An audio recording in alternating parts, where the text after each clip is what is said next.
Alright, all you Old Republic fans, I have got a midi-scale design that I am so excited to share with you guys today. This is, of course, the Jedi Defender-Class Corvette from the Knights of the Old Republic video game. This is one of my all-time favorite ship designs in all of Star Wars, and I am so happy that I was able to get it done in midi-scale, and that it ended up turning out pretty good. Of course, I'm no fool, I know that it isn't perfect. There were some design compromises that had to be made, and I'll address what those were later on in the video, but first, let me start off by saying that if you like the look of this thing, or if you've always wanted a Jedi Defender-Class cruiser for your collection, there is a link in the description to the instructions on Rebrickable. There is a complete parts list down below that you can export to Bricklink if you want to order the pieces, and, of course, nice, easy to follow PDF instructions. Every time I design one of these MOCs, I figure out more and more of the features on the studio instructions, so these ones are the best instructions yet. And I don't think that it's too far-flung to say that this is my best MOC yet. This turned out so good.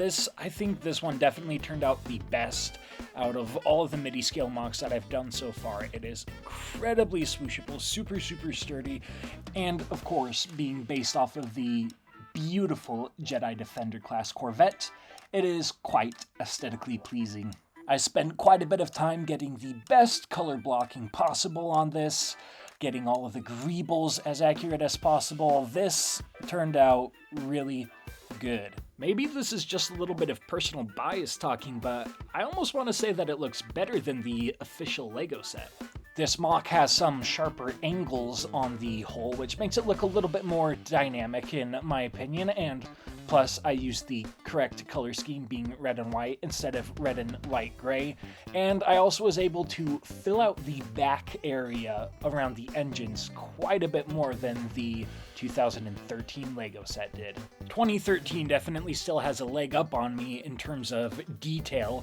I would love to get a custom sticker for this area of the ship, like the official LEGO set has. That's something that I want to look into for sure, but overall, still very pleased with how this MOC turned out. As you kind of saw a little bit earlier, I did manage to get some landing gear in on this MOC. And, you know, it's not like the craziest thing ever, but I think it looks pretty good. You know, the landing gear on this MOC is actually a lot more lore accurate to the landing gear of the ship in universe than the LEGO set is.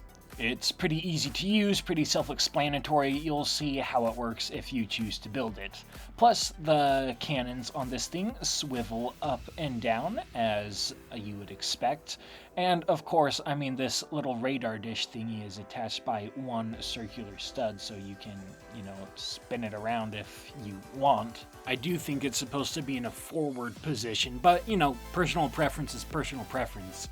And speaking of personal preference, I myself really like a studded look. Like, it's nostalgic, you know, that's how all the LEGO sets are. I like the studs, but if that's not you, if you like tiles more than studs, you can 100% modify this. Like, I won't be offended at all if you buy the instructions, modify it, and then post pictures of a better version than the one that I made. I mean, you know, I might have to make up excuses like, well, I had to do it the way that I did. Otherwise, it wouldn't have been in scale with the invisible hand anymore, and this guy doesn't care about it being in scale with the invisible hand, but oh man, it still looks so much better than this. Existential crises aside, though, one thing that I can say I did pretty well is the stability of this thing. This is a rock. As I was starting to design this, I used some Technic structure to kind of get the shape down, and then I ended up just, you know, kind of building around the Technic because, well, I already had the shape down. So, yeah, this one is actually super tough. You are not going to have to worry about this breaking on you. You can hold it from just about anywhere, hold it at just about any angle, and you can be as rough with it as you want. And all that's going to come off is that little antenna on top that's attached with one stud, and maybe the guns too if you knock it against a table or something. I mean, stability has always been the most important thing for me in any LEGO build, really. Aesthetics, of course, is great.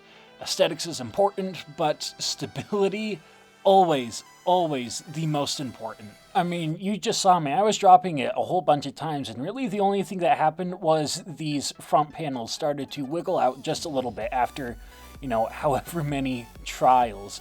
It is really important to me that anytime you guys buy Crazy Dog instructions, that you are getting something that will be robust and not just crumble on you.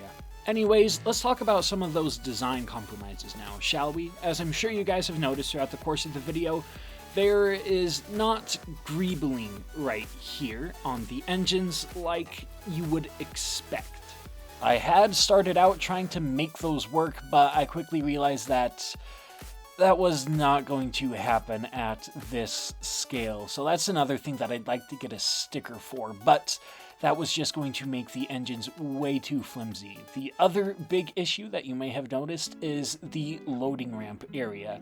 In Universe, this section is supposed to kind of taper off as it gets farther up to the front. That was something that I was unfortunately not able to achieve without making it look way too goofy. It still looks good, I think, it's just a little bit inaccurate, but I think that it looking a little bit inaccurate but still looking aesthetically pleasing is way more important than it just being neither of those. Also, unfortunately, the color blocking on the bottom isn't quite as accurate as I would have liked, but I am kind of limited with what pieces they make in dark red. A lot of these newer pieces with the newer molds that you see down there are non-existent in dark red as of yet. Hopefully that'll be soon though, and then maybe I can change it to be more accurate, but you know what? White still works. It still looks fine. Another more serious compromise was the yellow window up at the front. It is supposed to be recessed a little bit into the hull of the ship, which is something that the LEGO set actually does pretty well, as you can see. But unfortunately, just because of some of the attachment and structural mechanisms, making that recessed properly would have had these big, ugly gaps, which I do not like. So yeah, sorry, that's just how the cookie crumbled on this one. And then the last design compromise that I wanted to address are the fins on the back engines, those big red fins. You might think that they look just a little bit too small, and if you think that, then you're absolutely right. They are a little bit too small. Unfortunately, it was more or less a choice between either being just ever so slightly too small and way too big. And, well, I like ever so slightly too small better than way too big, so the first option won. Overall, though, super pleased with how this turned out. This video is already about twice as long as I was hoping it would be, so I'm gonna go ahead and cut it off here. Just remember, if you want to build this thing for yourself, link in the description. Everything that you need should be on the Rebrickable page, and, well, yeah, thank you all for watching. If you want to see a pretty sweet looking Venator or Munificent, then you should click on the playlist popping up on the end screen right now, and see you later.